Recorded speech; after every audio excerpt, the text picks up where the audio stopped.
كانت إسرائيل بتحذر رعاياها من التواجد في سيناء، وبعدها على طول تلاقي الجماعات الإرهابية تضرب ضربتها.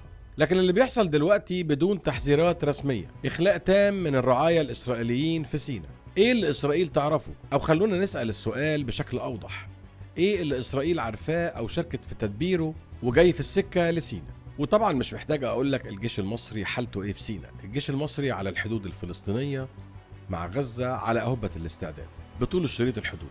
طبعا مش محتاج اقول لك ان فكره ارسال عناصر من الجماعات الارهابيه اخوان واعوانهم لسينا تاني لعمل عمليه ارهابيه ورابعه والكلام اللي كان بيحصل، الموضوع ده خلص والجيش والشعب قضوا عليه تماما، وان اسرائيل واعوانها مش هيقدروا يقوموا بالعمليات دي تاني، لان الجيش المصري حرق طاوله الشطرنج كلها بكل اللي عليها، والكل اصبح كروت محروقه من الاخوان وولايه سينا وتنظيم بيت المقدس والفيلم الهابط بتاع 2011